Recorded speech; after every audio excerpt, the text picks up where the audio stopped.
What's up, everybody? Thank you once again for tuning in to the Off Course podcast. Today we have our really good friend here today, Ayanda Chiliza. We're blessed to have you today. Ayanda, how are you feeling to be here? I'm feeling very excited. Yeah, quite excited. Yeah. Can you give our viewers just a brief introduction as to who Ayanda is? Ayanda. Well, firstly, I'm a law student at Wits. Yeah, I'm a law student. I'm a former dancer. Yeah, I took that very, very seriously. And I'm also a content creator. So, yeah. Ooh, you also create content. Yeah. Like, where can our viewers find and support you? You can definitely find me on Instagram. Yeah, that's my main platform. Main platform. So, are you also on TikTok or any of those? I'm other on TikTok, apps? but TikTok is just for fun, really. Oh, It's not. Also, I literally don't even have it downloaded on my phone at the moment. Oh. So, yeah. But definitely find me on Instagram. Yeah. Okay. Yeah. And then, in terms of everything, how's everything going at Wits? Guys, Wits is not a joke. Wits is you need to be a certain type of individual, truly. It's really tough academically. Yeah, it's just really tough. There's no easy course. There's no easy course. You can't be like, hey, let me drop this, I'll go do this, it's a bit easier, it's less work, whatever. There's no such thing. This is tough. Would you say that high school prepared you for university?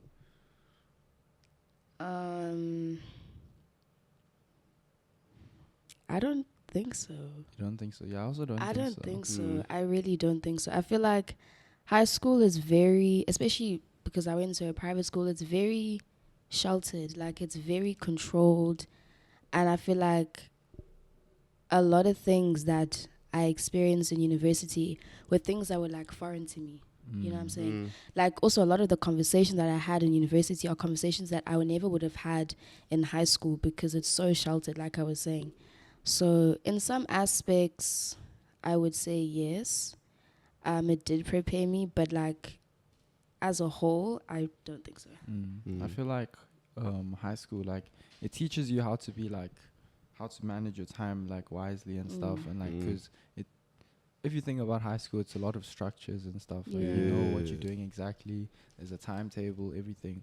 But in university, it's a bit different. Where if you want to go to class, you go to class. If you don't want to go, you don't go. Yeah. There's no one to hold you accountable. So I think high schools, I don't know about around the world, but in South Africa especially, we need to teach the students how to be more accountable of themselves and stuff like that. Yeah, and also, sorry. Oh no, still go. Also, in high school, your teachers chase after you for assignments and all of that. In university, nobody cares. If you don't submit, you don't submit. Literally. Nobody cares. Literally. Yeah, it's a crazy transition. Going from high school to university, it's so eye opening. And to also see that there's more to life than just what we know. You know what I'm saying? We wake up, you get up, you get dressed, you go to school, you go to sports, you go to whatever, you come back home. There's more to life than just, you were saying, such a structured, Yeah. you know? Yeah. Because, in high school, your teachers will tell you that, hey, you're lucky that you have us now. When you go to uni, no one's going to chase after you. No one's going to be like, hey, remember you have this homework, wada.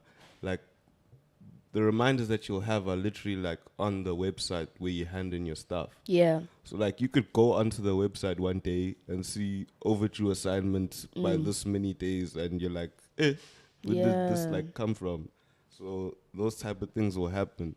So, I think it's also about, you actually realizing that my future is literally in my hands. That's the scary thing. You need to be so proactive. Hey. You need to keep up with everything. You can't just, my lecturer will, whatever. My tutor will. You need to be the one on top of things. So a strong like topic we want to talk about today is like overall like your mental health and stuff. Yeah. So what would you say like was more mentally tolling on you, like high school or university? High school. High school. High school. You'd say high school. And you, Yenzi? Yeah. The thing is, like, I've only been in uni for 1 year, so it's hard to tell. Like, we're in high school for 5 years. It's like I'm not gonna sit here and say that high school didn't take a toll on me, because it did. Like, it did, especially like an all boys boarding school. Yeah. But I think if I'm gonna predict, I think uni will. Yeah. So for me, it was like, I think university's been more tolling on me, because like for me it was just like a new environment, Yeah. so it was just harder to adapt and stuff. But Yeah. and why would you say like high school? I would say with high school, I'm only thinking of one specific year. Which year? That matric. Matric. Yeah, guys, no, matric put me through the most. Like, that was probably one of the worst years of my whole high school career, to be honest. But weren't you like a leader in your school and stuff? Yeah. You a head girl, no? Head girl. Yeah. At which school again? At Reddam. Reddam, yeah. Reddam. It's just like, I feel like I overcommitted myself. I think that was my main problem, because I wanted to do everything. I wanted to do sports. I wanted to do cultural activities. I wanted to do dancing. I just wanted to do it all, and I feel like that was the main reason why my mental health was plummeting, And like you were saying, like, I've only been in university for 1 year, so it's kind of hard to like predict and hard to tell. Because uni has been tough, like obviously transition from living at home to living on your own, doing everything on your own. So that's like the difficult part. Academically as well. But I just feel like high school for me, because I was so committed to like so many different things, there was so much expected of me. So yeah. So do you think like, because expectations are also like they play a huge role in that. Like, Yeah. were you afraid of, since you had like so many things to do, were you afraid of letting go of each thing because like you were scared that you were gonna disappoint like your parents or your friends, something like that? Yeah, let me say, I didn't want to like stop doing certain things. One, because I didn't want to disappoint, like you were saying, the people that hid those things. You know what I'm saying? Like, I didn't want to like stop being in the choir because I didn't want to disappoint my choir master. I didn't want to stop doing like plays and stuff and productions because I didn't want to. Do you get what I'm saying? But at the same time, I didn't want to not do those things because I like being on the go constantly. Like, I can't just wake up, go to school, maybe go play netball and then come back home and then do homework and then, you know what I'm saying? Like, that's not really me. I like to always be busy. So as much as it was tough on my mental health, it's a life I chose. You know what I'm saying? True. So, yeah. Yeah. So, like, how would you say, like, because you said, like, it was, like, very tolling on you, right, your matric year and stuff. So, like, how would you say it, like, affected your day-to-day life and relationships with, like, your parents and friends and stuff? I really, when I'm not in a good space, I tend to just pull away. And I like to go through things on my own and then bounce back when I'm feeling better, when I feel on top of things. So the relationship I had with my mom, we fought. We didn't fight a lot. They fought a lot. They fought a lot. Yeah, like, we fought. So that was my biggest thing, the relationship that I had with my mom. Like, we fought quite a bit. With my friends, I would tend to, like I was saying, pull away when I'm not in a good place. And not that I chose isolation, but I just chose to go through things on my own and not make it somebody else's responsibility to, like, ensure that I'm okay, to ensure that I'm on top of my things, I'm going to school, I'm whatever. So I really just kind of chose to go through it by myself, which is not really a good thing because, like, isolation is just never the answer. I feel like you need to be surrounded with people that care about you, people that have your best interest at heart, and people that you know that if I'm not okay, I can turn to this person and speak to them and whatever, you know. Yeah, So I feel like that 100%. was 100%. one of my biggest issues, is that I chose to go through every single thing by myself. Yeah. And then like, cause even if you go into like TikTok and stuff, like you'll see like a lot of people from like ethnic backgrounds or like black people there, like they like making jokes like of how like their parents don't understand depression, like something like if you go to Mawak or something, you say like ma, like I haven't been feeling well, so like something stupid like okay, hambe uphuza amanzi or something, Yeah, dude, and then you'll be fine after that. Like, did you find that like you went through the same thing? Not that like they were mean like on purpose, but like they just didn't understand it. Thankfully, my parents are very progressive, so they know about mental health. So it wasn't like anything brand new to them when I told my mom that, listen, dude, I'm not okay. I'm not in a good place. I'm struggling here.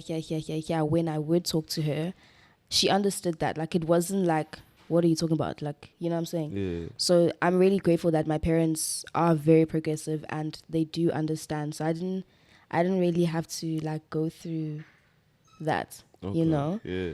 So yeah, that's dude. If my mom was the typical black parent, then it would have been done. it would have been so jarred. Yes. But yeah, no, she was very understanding. But also then it took me a while to open up to it, because I was afraid that if I do, it's just gonna be that.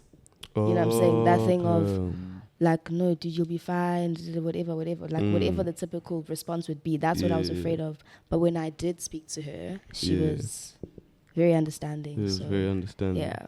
Maybe that's also like what keeps a lot of other kids from speaking to their parents, you know? It's that stigma. Yeah, like just assuming that like, hey, if I go speak to my mom and dad, like they probably won't understand. Maybe like we also need to look from, maybe they are getting more progressive. Yeah. But we haven't taken the chance to like, you know. We haven't given them the opportunity to Yeah. like, you know, understand us and stuff. Yeah. Do you think, Yenzi, like when you were going through matric and stuff, did you ever like reach out to your parents and stuff? Okay, so for me, I think I'm also similar to Ayanda. Like, I would reach out to them there and there, but like, it was also a thing of that. Like, I felt like they were really busy when I was in matric. So it was also a thing of where I know it's not like the right mindset, but I felt like I was kind of like also like burdening them with my own problems. Yeah, dude. So it's like it's that type of thing. But then at the end of the day, you've got to realize that like these are your parents. Like that's what they're there for. Yeah. Not to like burden them with your problems. Like you got to understand that they want to be there for you. Yeah. And they want to help you with your problems. So like I think that's something that I shouldn't have assumed. But like I felt like so like Ayanda, we had a housemaster. His name was Mr. Bloom. Like, and we were like really close to him. So I felt like I could talk to him about some stuff. Yeah. And, you know, like, but other than that, like, I'll talk to like my really close friends, Darren, all the boys who were there. Yeah. No, I get that. Because even with me, at Reddam, like, I had a specific teacher that I know that I could turn to her about anything. Whatever's going on, I know that I can always come to her. I know that I could always talk to her. I literally remember, I think it was term 3. Term 3 rocked me. I think it was term 3. I don't know what was due that day. It was a Monday morning. I don't know what was due. I had not done it. I went to her and I was like, ma'am, I'm so sorry. I haven't done it, whatever. And she asked me why. I literally looked at her and I just broke down. I just cried and cried and cried. And I was telling her about everything that's going on with school and everything that like is expected of me. And she's like, no, it's okay. And then she gave me an extension, you know? So I also feel like having that safe space at school, especially like if you go to boarding where you're not going to see your parents as often, is so important. Like having someone that you can always turn to. I was literally speaking to one of my friends a few days ago, and I was saying to them, like, doing life alone is so hard. Like, doing life alone is so difficult, and to have that person to be your outlet, to have that person you can always turn to is so important. Like, yo, guys, it's so important. What about you, Darren? Because like even you, because like you far away right now. Yeah. Yeah. We're in So Taiwan, bro. I don't know, but I still have family there. Oh So yeah. like yeah. I still like on the weekends and stuff. Sometimes I'll go visit my gran, either gran, like my mom's mom or my dad's mom, and like I'm close with my mom's side of the family. Yeah. So when I do go back, I feel like I can just open up and be myself Yeah. and like tell her all the problems I'm going through and stuff. Yeah. So like it's nice. Like it is very important because life gets so overwhelming. Yeah. Especially like as you said, like when you like have to go through life by yourself. And I feel like that's pretty much university. Like you learn how to go through life by yourself. Yeah. Like as much as like you do have friends and stuff, but you still find a lot of your time by yourself, if you get what I mean. Yeah. So it's just nice to have a support system. No, that's facts, bro. And what would you say to like, let's say we'll start with like matric. Like what advice would you have liked to receive before going into matric? You'll know how to manage your time. Especially like if you're a person like me, that commits yourself to like a lot of different activities. Know how to manage your time. Find rest in between like those small breaks. Rest is important because burning out, like going and not stopping, and then when you burn out is worse than like taking a break, like taking things slower and doing one thing at a time, as opposed to just going, and then you burn out, you know? So I feel like knowing how to manage your time and finding rest, like being able to find rest in the breaks. Yeah, Just being able to rest. I get that point. Like if you like take breaks and stuff, at least you'll get it like finished and you'll complete it. But if you burn out, like it's really hard to bounce back after it's you burn really out. difficult to bounce back because life doesn't stop. Like in matric, once the year starts, it doesn't stop. Like there's no okay, I can breathe for a bit unless it's holidays. But even then, like you're preparing for the new term and all of that. So once the year starts, there's really truly no break. So it's really important to find those small breaks in between where you're able to like recuperate and get yourself together and then continue. No, So, that's true.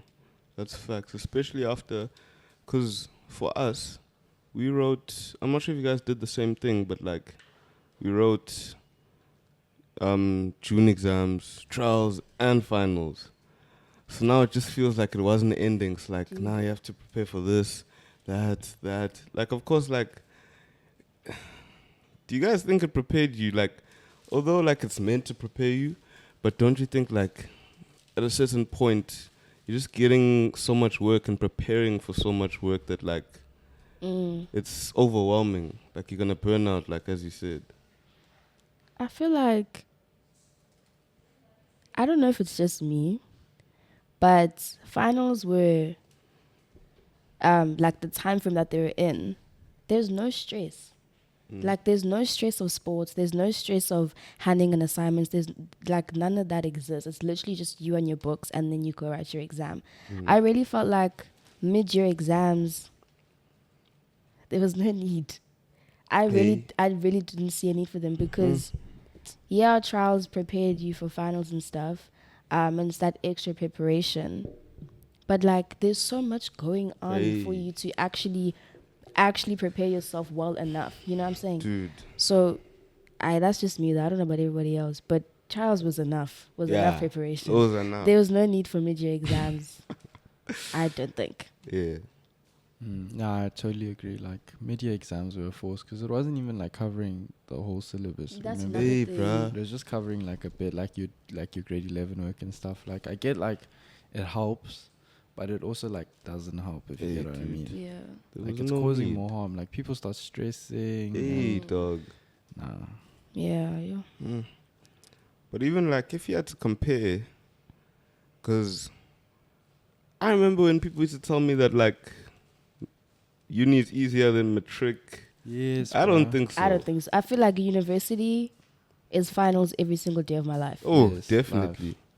Live. Definitely. I'd compare to that. Yeah. Like that's not even like an overreaction. Like even though let's say you have like 4 modules or something like that, that feels like you're preparing for finals, though. Yeah. Even just having 4 modules is like a lot more than having 7 subjects at Mm. school. Yeah. Like the modules, like Much more. whatever you're learning, like you go deep into that. Like whatever field you're in, you go deep.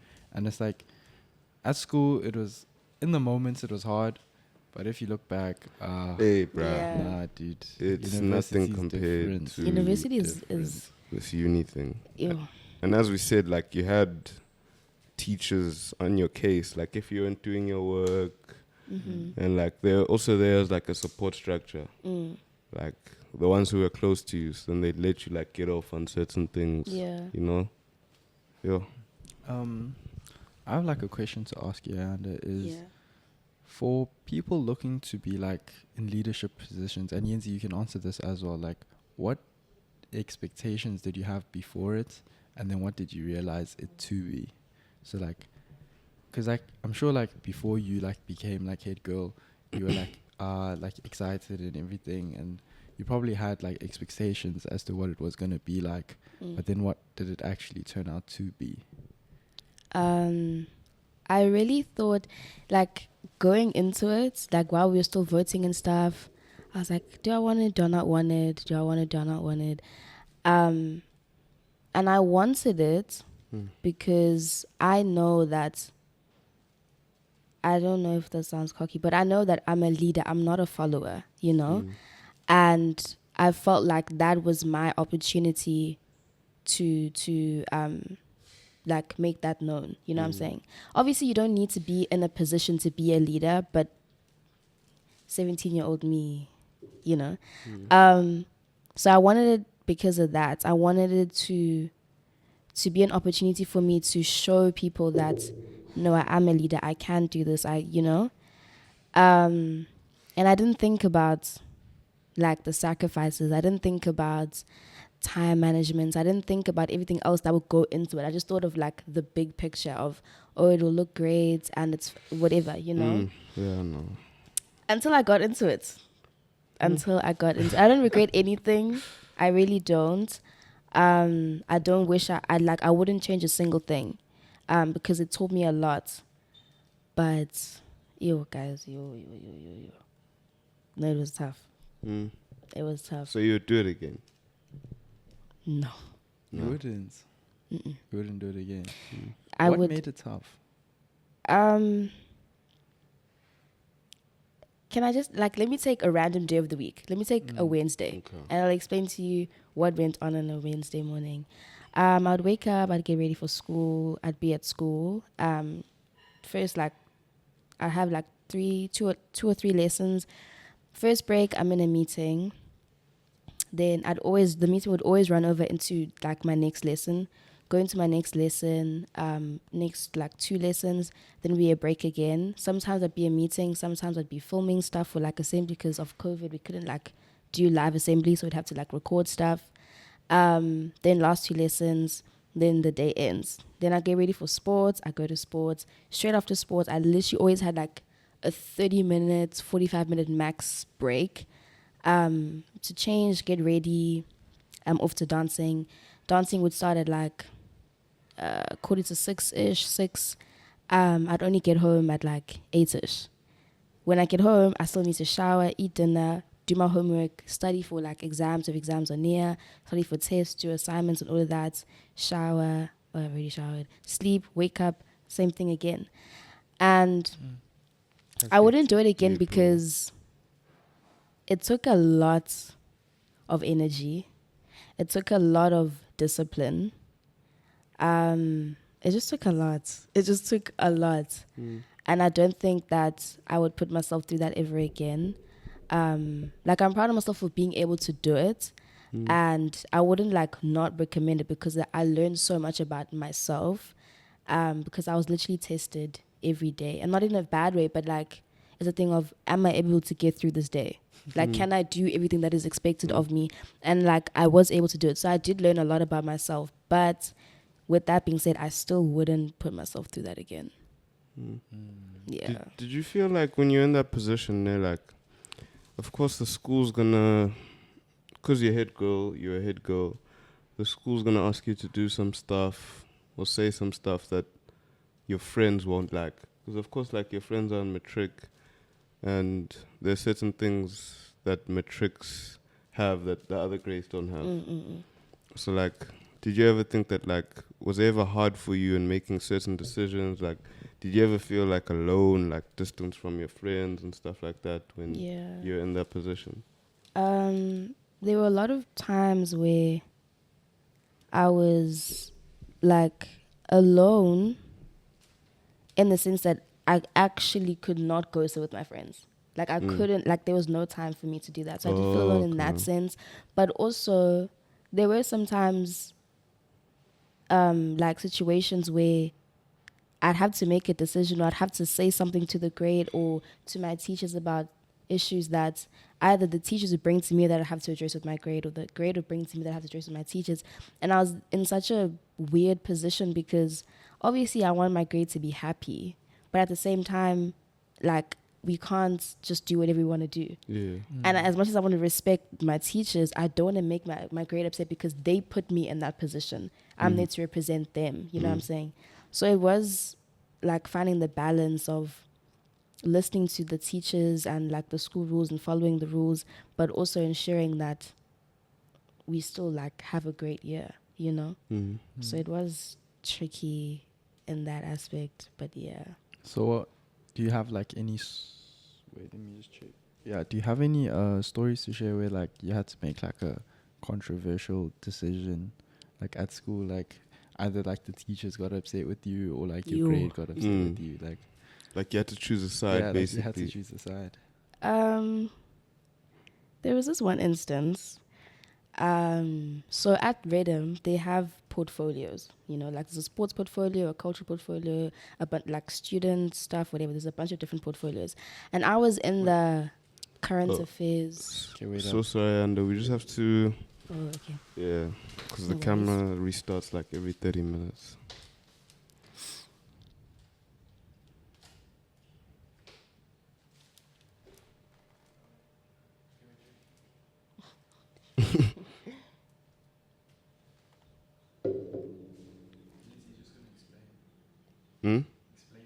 Oh, okay, I will. Sorry guys for that interruption. Like, so what basically happens is that with the camera we're using, it has like a 30-minute limit for recordings. So every 30 minutes it stops and then we just have to restart the thing. But Ayanda's just gonna pick up from where she left off, so no worries. I was in the current affairs awareness portfolio, and I'm not sure when I think it was our first like project, if you call it. And in the assembly, we made this whole video where we were talking about racial slurs, and we were educating the school about racial slurs, and it just, at the time, it got such a great response, you know. My one teacher came up to me and he was like, I'm so proud of you, you know. Like it takes a lot to address it and you addressed it well. Like I wasn't, these were his words. Like I wasn't biased. I wasn't saying you do this, you mustn't do that or any of that. I was just educating and then it's up to you what you decide to do with that. At the time, it took really well and I was really happy. And then a few months later, one of my teachers, well, no, she's not my teacher, but like she teaches at Reddam. She came up to me and she said that she feels that what I said in the video was unfair, that a certain group of people, a certain race can say a certain word, another race can't say a certain word. And she said that it's unfair, and I was just taken aback because, one, if you know the history, I'm not going to go into that whole conversation now, but if you know the historical, if you know the history behind that word, you would understand why I said what I said. And I was just confused, more concerned firstly, why it came up when it did, but also why was I told that what I said was unfair, it was wrong, and all of that, when you know the history behind the word. So it was just like this whole big thing, and then they brought in this lady to come speak to us about race, and she was basically saying that what I said was wrong, And I was like, rah. And she was a black lady. So I was just like, what's happening? Because I was speaking about the N-word. And I was just confused because I was like, I'm not saying she's on the wrong side of history, but like, why are you fighting me about something that I know you agree with me on? Like, I just didn't understand. That's what they'll definitely try and do, because they know that, like, if they bring in a person of color to come speak about that topic, then they'll automatically think that they're right again, I guess. Like, if they bring a black person to come speak on the views that the school is trying to push in terms of race, then they're like, yeah, no, this is the view that's right. This is the view that's right. But then whenever, like, it's coming from another black person's perspective, like, who has a different opinion, and their credibility is also high in, like, whatever they're doing, or they're also, like, a professional, they'll never bring in that type of different view. Yeah. That's actually crazy how that same thing happened to you at your school, and like it happened at ours as well. Yenzi, like, remember when that one teacher was using the slur? Oh, yes. And they tried to address it by saying that no one can use the slur. Hey. Like that, and Yenzi was so pissed off because Yenzi was head of transformation, right? So everything transformation was supposed to go through him. Yeah. And then apparently they just went behind your back or something. Yeah, like, so that whole thing there, like, I was pissed at that assembly, right? But, like, one thing I'll clear up is that, like, of course, like, you're in a leadership position at the school, but, like, the school itself and the structure is, like, it's so much bigger than me. So I realized that they don't owe me like the session to tell me, like, Yenzi, this is what we're gonna say. If you get what I'm saying. Like, they don't owe me that. Like, I can't tell the headmaster, no, don't do that, or, like, because he's the headmaster and, like, he's gonna make those decisions. Yeah. But the point where, like, it wouldn't make sense is that he was white. That's what my problem, like, I feel like at a certain point, there's certain things that you can't speak about because you'll never understand it from our perspective. And it shouldn't come from you. And before he said that, there should have been a discussion, like, with us, with the boys, the black boys in our grade, discussing that whole thing. Because then there was no discussion around it. It was just stop using it. And everyone was like, whoa. And it was also like, it was also up for me because now everyone's coming up to me after assembly being like, Yenzi, dude, like, what the fuck? Like, what's happening? Because then he even said, like, during the assembly, he was like, okay, the transformation committee is going to draw up, like, the list. And I'm like, I didn't agree to any of this. Like, after, like, the first 3 people came up to me, like, they're coming, like, and they angry, like, they pissed. Like, no one's even asked me at Yenzi, like, what's going? Like, even the committee members, especially when committee members came up to me and, like, Yenzi, this, and at that point, like, I'm also like, bro, like, you know me. Do you really think that, like, I would just, like, let that happen? Like, of course, I'm not, like, an aggressive guy and stuff like that, but I'm going to try, like, if I don't agree with it, I'm going to challenge it. I'm going to speak, ask for, like, different things. So the rest of the day, I was just ignoring everyone because I was like, nah, I don't know. So I'm not going to waste my time explaining to each and every person comes up to me saying, Yenzi, this, that.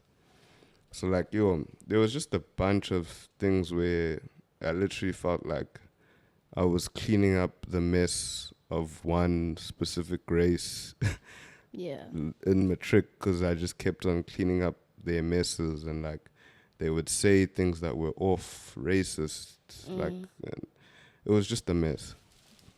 So the other problem that not just me, that I know a lot of people face, especially being black, especially being in a leadership position, is always being the angry black girl or the angry black boy. Like, whenever you do challenge issues about race and stuff, you always perceived to be angry and all of that. And it feels like a losing battle because one, nobody wants to talk about race. Nobody actually wants to sit down and be like, okay, we're going to talk about what this student said to this student, whatever. Nobody wants to talk about that. So when you do challenge such issues, it's so draining, one.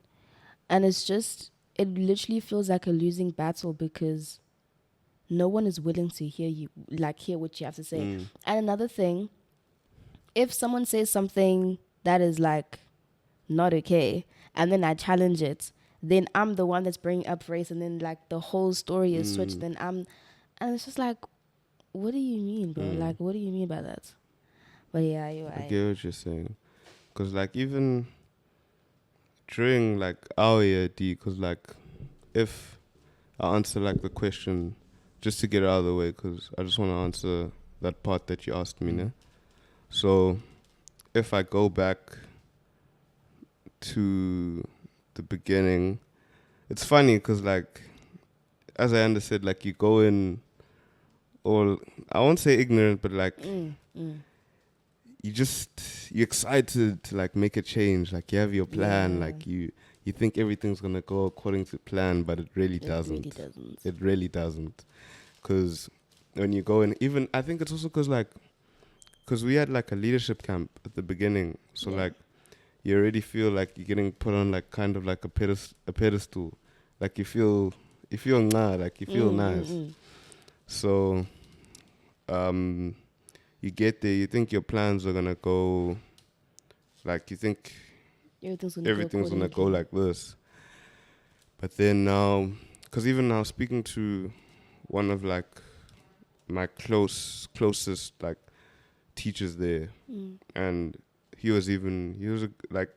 told me that like I'm sorry that like there were so many things that you had to clean up that you didn't have time to go according to the agenda of the committee, your own agenda, your own goals and all of that, because that's basically what it was. And it's just, I get that that's part of my job, but it's not supposed to be my whole job. Like I'm supposed to be there for something, other things as well. But also like the job itself is so much bigger than me. That's where I realized like it's, especially the way that the system that we had in place there to try be a more progressive school. Because when I look back at it, I'm like, yo, if that school or any other school is gonna try progress and become better, like in a transformational wise, then there needs to be like some other like bigger type of structure. Yeah, because that's what I keep saying. Like it can't just be one transformation head and his committee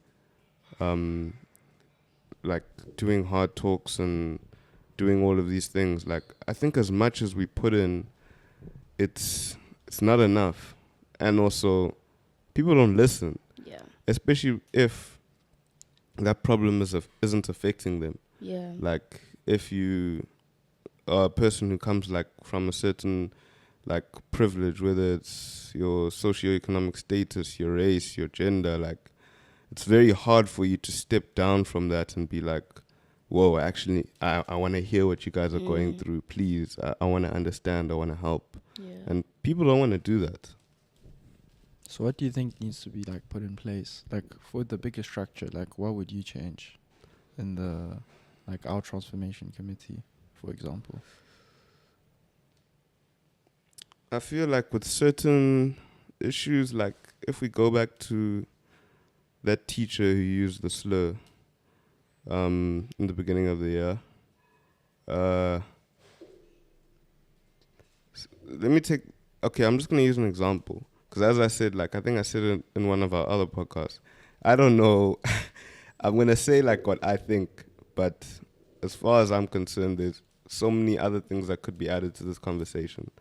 Like, I think, for example, UCT has like a whole structured board, just one board to deal with sexual abuse cases or rape cases or sexual assault, anything like that. And that's just for one of those issues. And these aren't just kids, but adults who know a lot about these things. And I get that, like, of course, there has to be a representative from the boys, but they also, the issue itself is too big for the small structure that we already have. So I think that's as much as I could put in. I'm not sure. Maybe Ayanda could speak from.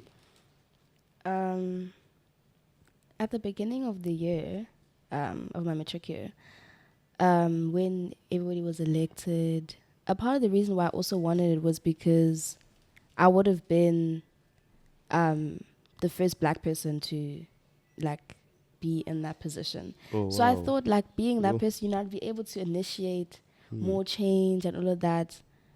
But that's not even what happened, you know? And like you said, it's such a big issue. I don't know what the correct way is or what the most efficient way would be to go about like solving such issues. But I really think it starts with a simple conversation and like actually listening to what the issue is, and not like because it doesn't apply to you, because you're not disadvantaged by it, you shut off completely and you stop listening, you have nothing to say, or you don't want to, you know? I really feel like it starts with a conversation and thereafter it like, you know what I'm saying, like develops. But it's literally willing to have the conversation, because in class, teachers are so quick to shut down these conversations that no change will be made if you're not even speaking about it, you know? So, yeah, it's tricky, but I feel like it's just talking is the first step. No, definitely. Yeah. Definitely. I felt like we didn't have enough hard talks. Like, I really enjoyed the hard talks, like the sessions you guys used to host and stuff. Like, I'm not sure about other schools if you guys would have like assemblies with the whole school, and then there'd be like a topic, be like, today we're talking about like sexual violence at home or stuff, or today we're talking about like racism in the classroom or stuff. But like, we used to have like those, but we didn't have enough. Like, I think we only had like 2 or 3 that year. Yeah, and that was actually my year, because the thing is COVID. So even if you think about the last one that we had before that, the last one we had before that was when Mateo and them was in 2020, and that was before COVID came in. So we couldn't have because of the numbers for COVID. And then, yeah, that was one of like the main reasons. But then you're right, because those things, they did help, ne? But like, it was one of those, as I understood, it was one of those things where like the first step is talking about it.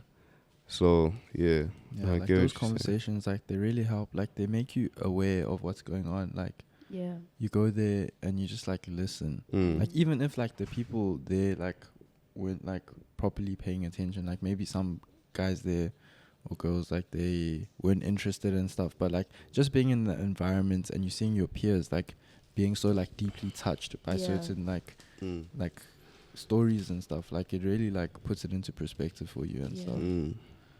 So, because even people who came with like problematic views, ne, like it or not, you kind of like needed them there, because you needed that person to say that thing and then like be like, hey bruh, okay, this is why. Or like they'd ask like a question, but you knew that their view was problematic because you could tell like the question was leaning towards that way. So then you could answer that question, but then there's also people around listening to the answer and realizing why that certain thing is problematic. Yeah. Yeah. Because also I think I under like, especially with you as well, because one thing I didn't like is that we probably got so tired explaining the same things over and over again. Because I'm sure, like, because Reddam is co-ed, so you also had to speak, like, from, like, a woman's perspective, like, updating them on sexual abuse issues, rape issues, especially here in SA. Yeah. And, like, also now you have to speak to other people about race, about explaining why you can't say... like, sometimes I have to explain in a year why you can't say the N word. Like, it's so simple. You know what Yeah, I'm but I saying? also don't get like how people don't understand that concept. But above that, I don't understand why a person of a certain race. Okay, no, I don't understand why a white person would want to say it. Yeah. I don't understand From the why start. you like are fighting so hard to say the N word, but BLM, yeah, you're not saying anything. Like why? Like why? I don't understand the desire, like the want to say it. I don't get it. Truly, Yeah, it doesn't make sense. I won't lie. Like, Hey, bro. why? It it's really crazy, doesn't. especially if you know the historical background. It's just like It's crazy, bro. And they think like some of them think I think their it's argument is cool, legit. dude. What is the argument? It's 'Cause- either Okay, can I just say something? oh yeah. Because I remember in our argument, their argument was that because you guys say it, so we can say it as well, or some shit like that. Hey, bruh. And then it was a thing of if you can't say it, we can't say it. Eh? No? What? Nah, bruh. Because, like, of course, like, we enjoyed the fact that there were some black gents who didn't want to use the word.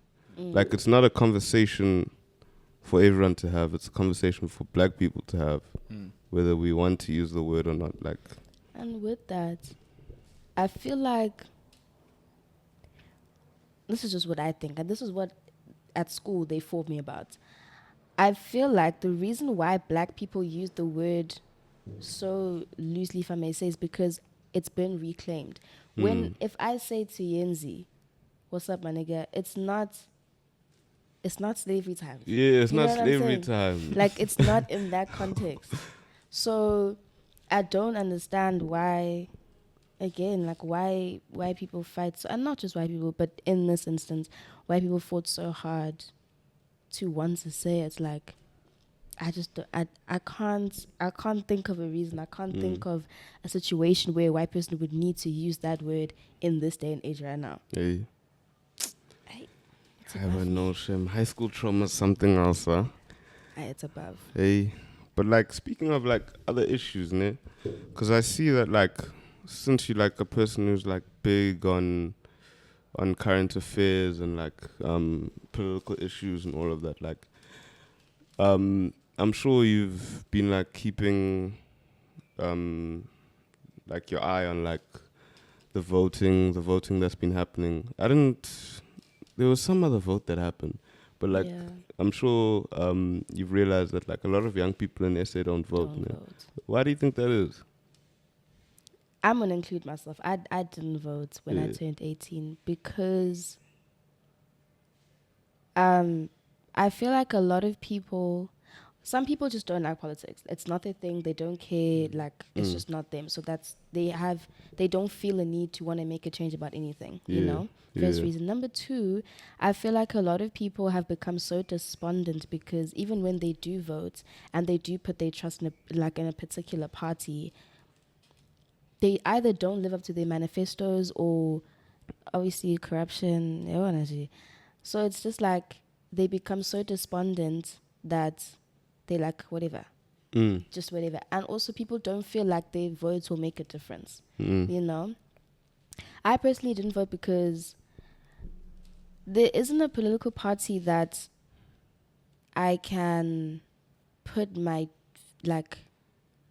How do I word this? I don't think that there's a political party that I would want to fully associate myself with. Obviously, every party comes with its issues, but I don't think in South Africa, not even in, I don't know, but in South African context, like there isn't a party that I'm like, yeah, you see this one, I want to vote for this one. I know they're going to do this. I know they're going to like make a change. You know what I'm saying? Like, and I know that it's bad because, yeah, I complain. We all complain. But if we're not voting, we're not making a change. But it's also like, what change will be made? You know? Like, if we do vote for the ANC, for example, what change will be made? They've been in power for so many years. What have we seen? Especially, like, now. Especially You know now. what I'm saying? So it's just a thing of, South African politics, is a different one. It's a sticky one. Like it's so Messy. complex. It's complex. It's messy. Hey, Yeah. especially like the history behind it, bro. Because Yeah. there's so much that you've got to count in, especially when you talk about South African politics. Yeah. Because leave one thing out and your argument starts to. Yeah. So you've got to like make sure that you know what you're talking about. Yeah. No, the politics. It's so tricky. Like, it's so tricky. Mm. And when I was in high school, I remember I said I wanted to go into politics. I don't know, hey? You're not I don't sure know. anymore. I don't know. Like, it's just so. It's crazy. Like, if we look at one issue that this country faces, the unemployment rate. No, that thing is crazy. Like, Just what keeps are growing. we studying Hey. for? Mm. What are we studying for if that job is not guaranteed? Oh, that's actually a You know what I'm saying? Like, question. we study. If you're studying medicine, okay, medicine is a different story. Let's say you're studying international relations or politics or psychology, whatever you're studying, law, even as I'm studying law, that job is not guaranteed. I know so many people that studied at Wits, graduated, they're sitting at home. They wake up to sit at home. There's no work. It's just, it's crazy to me. And as much as I don't look into this as deeply as I should, I don't see what the government is doing to solve that issue. Like, I don't see it. Maybe they are doing something, but I don't see it. So Yeah. what are we studying for? What are, like, are we wasting our time? You know? It's just really crazy. Even like to add those degrees, even pharmacy. I was shocked to hear that. Like pharmacy. Yeah. What's wrong with pharmacy? Like pharmacy, even if you graduate with your pharmacy degree, I don't know what like they call it. Yeah. But like even if you graduate with that, like you can find yourself sitting at home as well. Really, It's like really even those crazy. specialized type of degrees. If you get a pharmacy degree, do you have to specialize? No, I'm actually not sure. Yeah, no, I but don't like, know. do you think like a specialized degree like nowadays, like it's also hard to find a job? It depends, like, because if it's a sector that's always like developing and growing, then I guess that like you'll always find a job there. Oh, Get what I'm saying? But like for these sectors, like for law and stuff, like the constitutions and the laws are always gonna. Of course, they're not always gonna stay the same, but like laws are hardly ever changing or things like that. Like, of course, we've got things in place, but I think that's why like it's so hard for. Because I heard even like the law one is bad. Because law used to be like one where. Because I'm also scared. Because law is also one of my things. Yeah. Because like law used to be one of those ones where like, you know, if you're doing law, like, no, proper. it's Sit. there, You sit. it's it. But like, and the thing is, law is so hard. That is another I wish to degree. not speak. I actually wish to. Law is so difficult. For what? What Yeah. makes it difficult? Like The learning, readings. Yeah, the readings. the readings. The readings. No, What guys. what would like an example of a reading be? Like what would you guys have to go through? Mainly cases. Yeah. And you have to remember the cases. You need to remember the principles. You need to remember the issue. There's just a lot. A lot. The No. cases are long, dude. Like, it's not like 3 pages. Hey. The cases are long. And the writing is small, It's small. bruh. It's so small. So like, it's not No. even like the writing's big. There's gang pages. No, the writing is small. tiny. There's gang pages as well. And like, you can't briefly, you'll miss key things. Like, you need to read line by line. It's just crazy. It's crazy. Yo, but if you had to look back now, like from when you were, what's a good age to like look back and be like, okay, to look at yourself now? 16. 16. Like Okay. if you were 16, would you? What advice? Like if you're 16, right? Like, and you could look back, and do you think your 16-year-old self would be satisfied, and like what advice would you give to your 16-year-old self? Like, Yenzi with the deep question. If I was 16, the first thing I would say to myself is relax. Yeah. Relax. Like, yes, life is short, but life doesn't have to be so serious. You know what I'm saying? Like, relax and like take breaks, breathe. Like, you don't need to, like I was saying, like I would like to always be on the go. I like to always be doing things. Like, just take a break, you know? I would tell myself to take care of my mental health. Like, I don't need to be in a bad place to take care of my mental health. You know what I'm saying? Like, take care of your mental health. Do things that make you happy, things that bring you peace, things that bring you joy. Surround yourself with people that uplift you, people that bring out the best version of you. Surround yourself with people that can be your safe space. You know, like you don't need to put up a front to be around these people. Also, social media is fake. Social media is not real. Social media is not real. It's not a real place. It's not. Social media is not real, and I would definitely tell myself and remind myself that what you see is not. It's not real. You know. And yeah. Yeah, I think that's what I would That's a tell big myself. one. Just to add to your thing again, because I also want you to answer the question, yeah? Because I think that's also like such a big reason why people get lost in the source, yeah?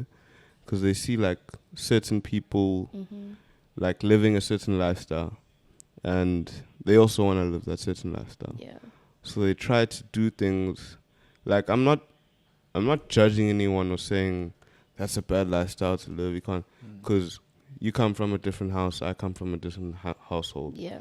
So like, of course, like things, the way we grow up and what we're allowed to do is gonna be different. So I think that's when people forget that like, yo, like it's fine that you grew up in a different household, but it doesn't mean you need to like rush and go try live someone else's lifestyle. The pressures of social media. Seeing people at 22 buying an apartment. So you want to buy an apartment at 22. Seeing people buy a big body whip. You want to buy a car. Like, we need to remember that social media is not real. Hey. Like, people are not gonna. Like, people always say this. They'll always post their good days. They'll always post when they buy a car, they buy an apartment, the good stuff. You know what I'm saying? No one's, okay, some people do like Finstas and stuff, but like on your main account, you're not going to post, yo guys, what a bad day, my mental health is plummeting, whatever. Unless you are like very in touch with your followers, it's not very common that you find that, you know? So we need to remember that it's not real. It's such a like dangerous place to fully like it consumes you. Yeah. You know? Yeah. Yeah. Nah, yo. That's actually hectic. Hey, bro. That's hectic. Nah, because I'm also thinking about that one. I'm like, yeah. Like, people actually like change, like they don't live to their means, if you know what I mean. Like, people like, because they want to look like they live a certain lifestyle, so they'll do like things that they aren't able to do just to look dope. Yes, like, dude. Show off, just to flex, just to get some clouds. And like, it's not worth it. It really isn't worth it. Because it always catches up to you. Sorry? It always catches up to you. Yes, no, definitely. Always. Definitely. Okay, so you said I must answer that question. Yeah, I actually want you to answer that question. So what I would like tell my 16-year-old self, I guess, would be to don't think like I can do it tomorrow. Like like procrastination is real, guys. Like, I used to suffer from procrastination. I still suffer. I think everyone suffers from procrastination, but like it's a killer of dreams. Like procrastination, like just thinking like, because I used to have a lot of ideas. Like, I always wanted to start things. I always wanted to do things and stuff. But like, I would never end up doing them because I would always say, okay, I'll start like the beginning of next year. Yeah. Or I'll start like during the holidays or something. Yeah. But like, even if you like think you're busy or like you like really busy, doing the things you love, like you'll always find time for it. Yeah. and you should always make time for it. Yeah. So the one piece of advice I'd give myself is just to stop procrastinating. Start today. Start now. Yeah. Yeah. And you, Yenzi? Me.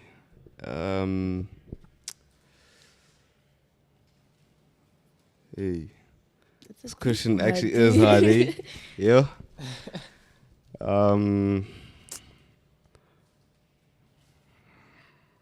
Advice you'd give to your 16-year-old self, grade 10. Also, don't date. Don't Don't date. Don't date. Don't date until... Guys, dating in high school, just don't do that thing. What about in uni? Uni's a different ball game. Like, I'm not saying like don't date at all or whatever, but like, and I'm not trying to be despondent. I'm not trying to say it's not gonna work out or whatever. But that child, no, no. But that high school sweetheart, carrying it to uni. I don't know.